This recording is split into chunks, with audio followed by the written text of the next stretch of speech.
Yo, what's good, man? It's your boy ATI Reacts. Back with another reaction video, man. We read Primal Space, the crazy engineering of Slick.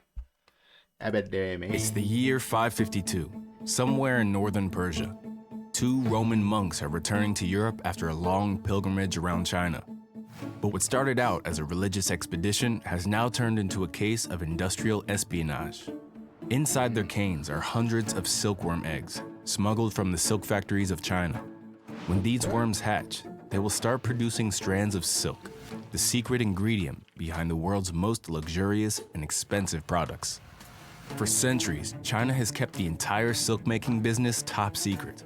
Anyone who tried to leak the process would be executed, and most of the world's Huh? Like, what? top secret. Anyone who tried to leak the process would be executed, and most of the world still thought that silk came from trees. This gave China a complete monopoly over the world's most valuable product. But all of that was about to change. The monks safely made it back to Europe, and soon after, silk factories started opening up throughout the Eastern Roman Empire, powering the Roman economy and ending China's 3,000-year monopoly. But where did all this come from? And how did China master silk making in the first place? We animated the entire thing to show you the genius engineering behind ancient silk making, how it was harnessed from silkworms, and why it became the most valuable product in the world. For thousands of years, silk was the ultimate status symbol for emperors, high members of society, and pretty much anyone that could afford it. In some places, it even started being used as a currency, with a value But no offense, bro, but to me, that shit look ugly, man.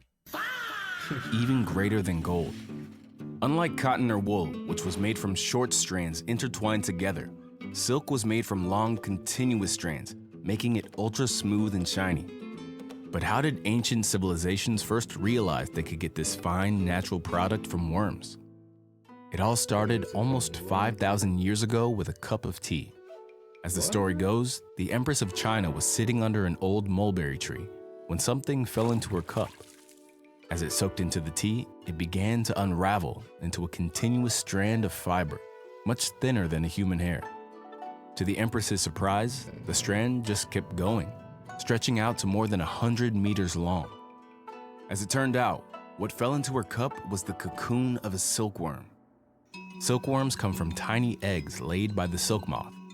Once the worms hatch, they spend around a month feeding exclusively on leaves from the mulberry tree, which at that point could only be found in Eastern Asia. During this phase of the silkworm's life, they grow to almost 10,000 times their original size. At this point, they're ready to start making silk. Over the course of a few days, they start surrounding themselves in their own cocoon. Special glands release a fine filament of protein, soaked in a glue-like liquid. As it touches the air, it hardens and forms a continuous strand of fiber.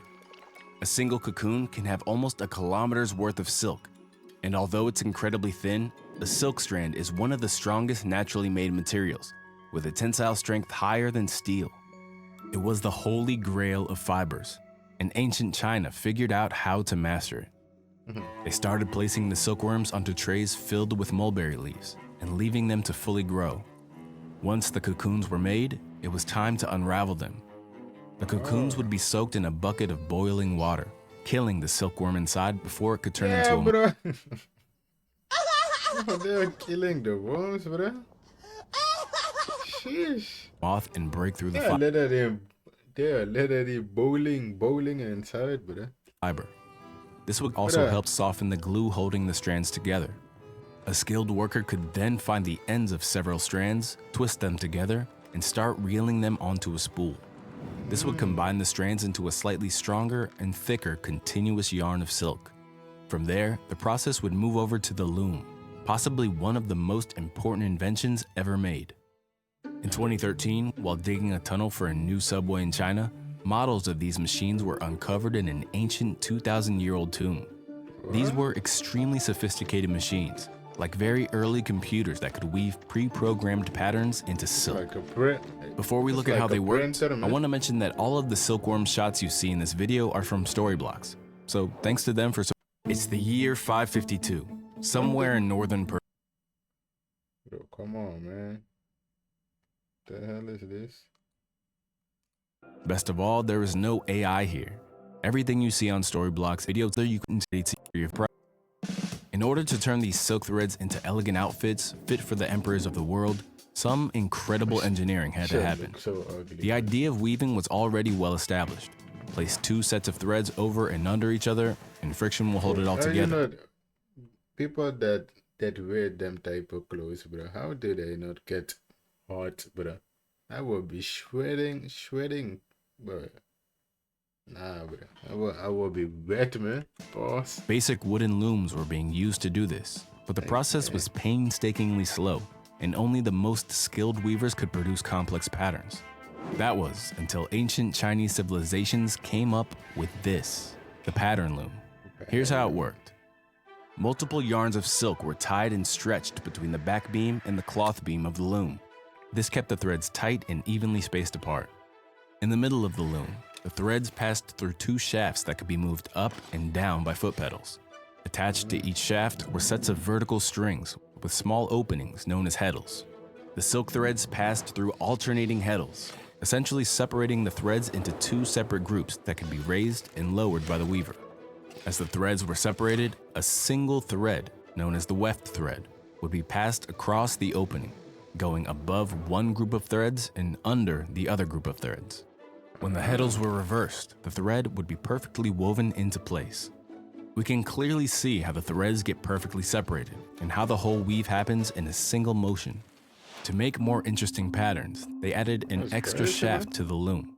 With this, they could now separate out every 3rd thread, or raise 2 and keep 1 down. Here's an example.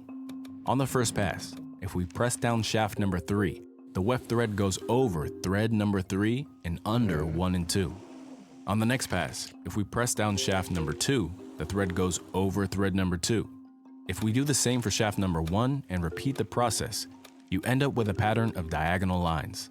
The key is that this could be easily repeated for the entire length of the threads, printing the pattern into a silk sheet many meters long. By adding more and more shafts, more combinations of threads could be separated, and more complex patterns could be woven into the silk. These ancient silk looms started operating like very basic binary computers. Instead of 1s and 0s, the thread either passed through the heddle or not. But how do they change the color though?